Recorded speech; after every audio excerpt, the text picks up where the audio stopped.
Welcome back! This time, pupunta naman tayo sa Eel River. Camping tayo doon. Nasa tabi lang to ng Mendocino National Forest.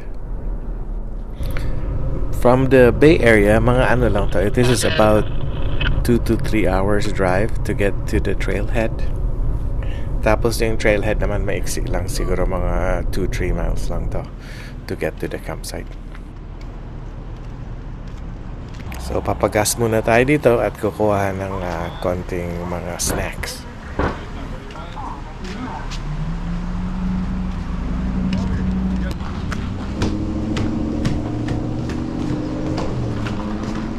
So, dadaan tayo ng 101. Very scenic ang drive dito. Dadaan kayo ng the wine country ng Napa and all those things.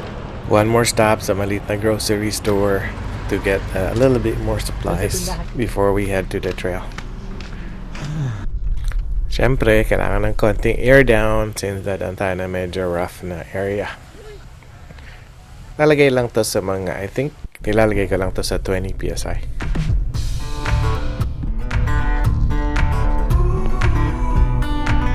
Di naman mahirap ang daan dito. Puro fire roads and pag malapit na sa ilog, medyo sandy but everything's just very easy to drive on.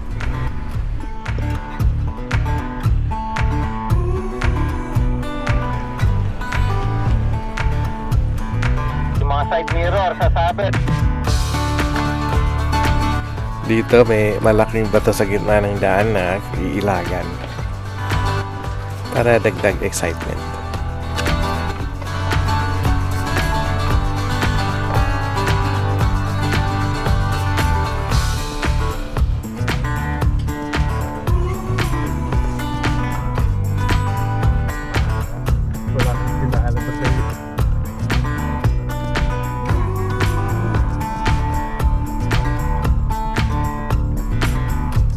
So marami rin kaming tiningnan ng mga spot.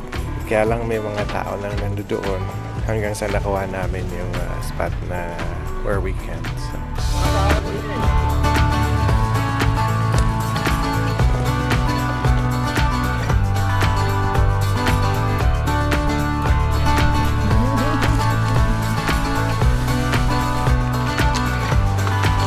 May maliit na river crossing.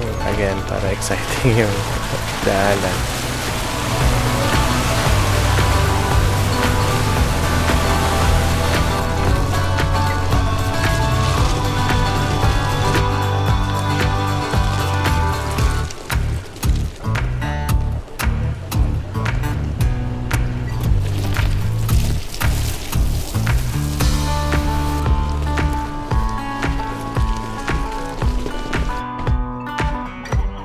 Ito na yung campsite namin. Maganda kasi may konting liko sa ilog doon. Tsaka maganda yung mga tanawin sa buong paligid. It's a very nice place to camp.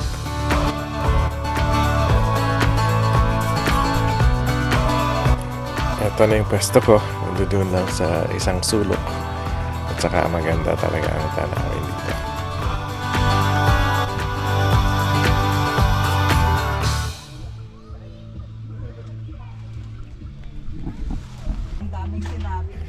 Ito, konting kape muna. Kakadating lang. Kaya nag-set-up na yung mga iba doon.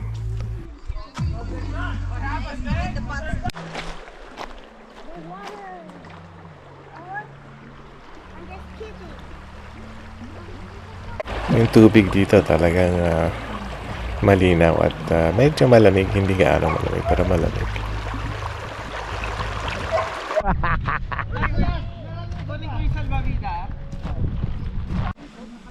Yan yung video na yun eh.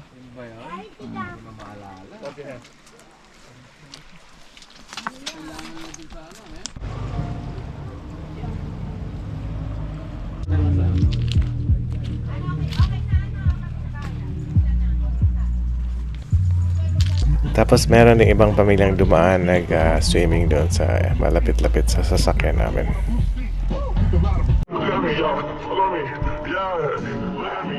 Nagluluto na yung mga kasama natin.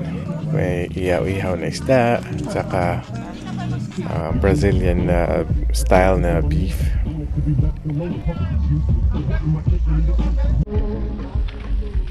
Wow, ayos na lahat. Ihaw-ihaw na, tilapia. Babalikan mo? Galing mo na muna.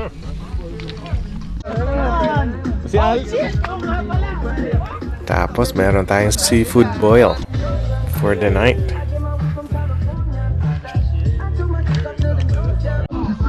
Yun. Ay, dalawang shot pa. Isa pa. Wait, one more. Yeah, everyone keep it calm. Hold on. Oh, shit. Sorry. Hey, we gotta finish the Hennessy tonight. Yep. El River, 1, 2, 3, bang. And Jameson, okay? Whoa. Good. El River.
Konting ice cream, syempre.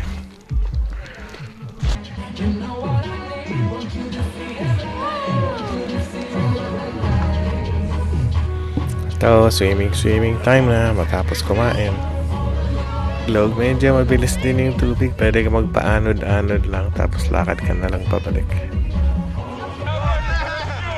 Let's go. Go get your daddy. Come on. Tommy. Oh, damn, malalim.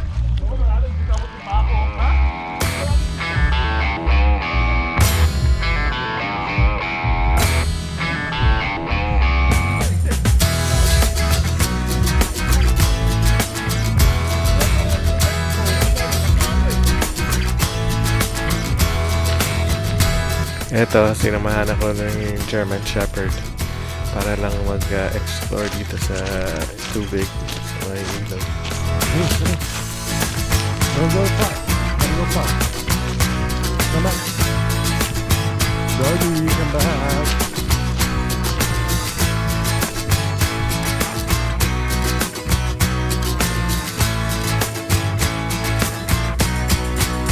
Siyempre, may mga nagfi-fishing din. May mga isda rin kasi dito eh. No?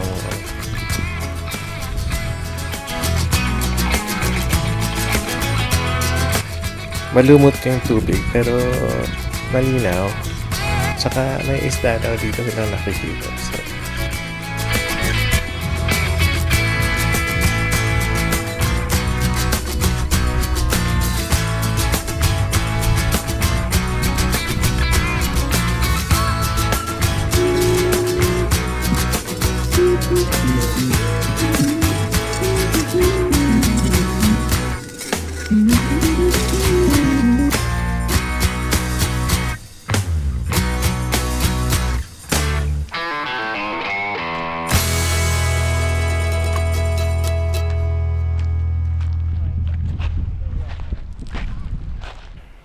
tapos nag-ikot-ikot din kami. May nakita kami nagka-camping dun sa parang maliit na island sa ilog.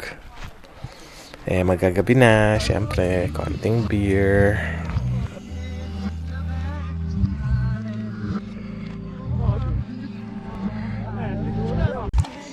Ayan, magsisimula na ng dinner.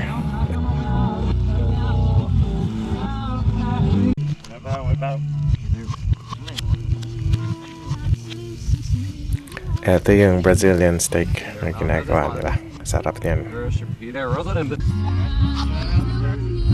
Ito, may nilaga pa pala. Kalimutan ko. Sarap yan, grabe. Steak at saka nilaga. Siyempre, nung gabi na, time-lapse. So, late in the season ito, siguro October. So, hindi ganong liwanag yung Milky Way. At saka umikot-ikot din ako sa dilim. Tinitin ako kung anong mga meron. Kasi kung minsan, may mga animals na lumalabas sa gabi. So, it would be nice to check it out.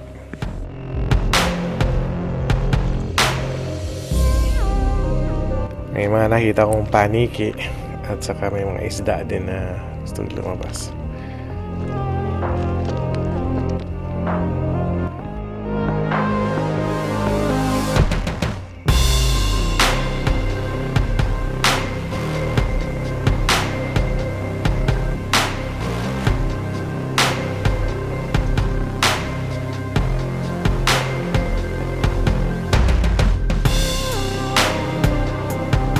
And umaga na, good morning. Naglabasa na yung mga ulap. Time for breakfast.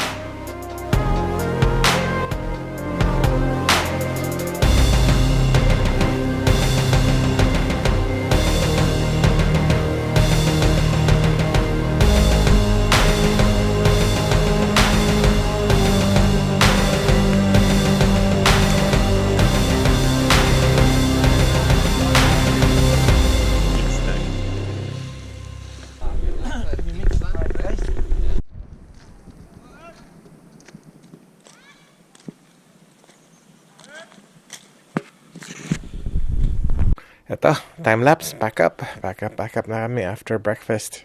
So, overnight lang ito. So, it's a quick camping adventure. First time ko rin kasi sa Eel River. So, it was a lot of fun. Sa likod na, babe.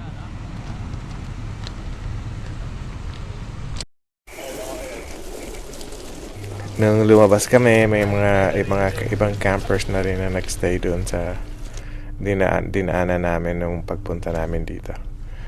Nung kahapon wala pa yung mga yan eh. So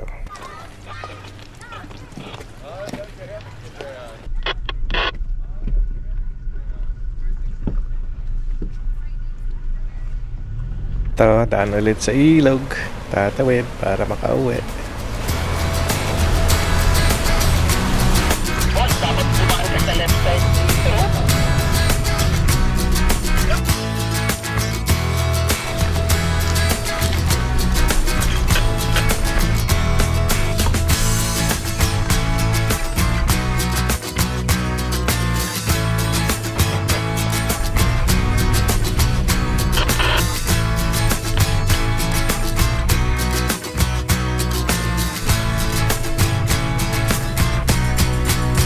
Eto na ulit yung bato. Dadaanan dito sa tabi. Tapos dito, konti na lang, mga half a mile, mag-air up na kami. Tapos uwi na.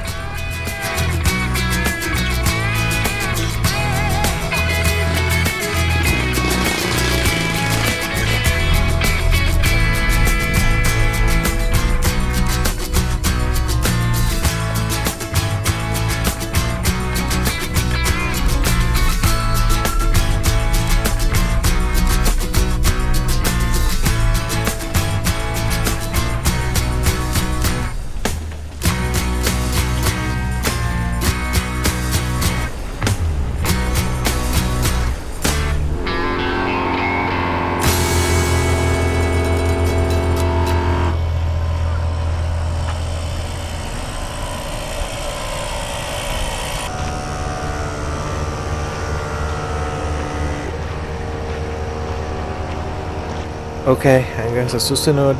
Maiksi lang ito.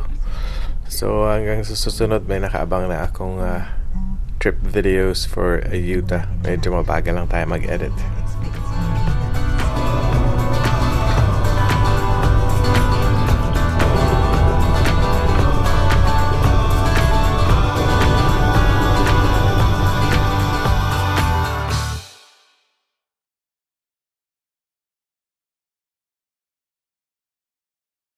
Libre na nga, nagreklamo pa oh. I know, right? Gusto mo ba seedless at saka yung malaki?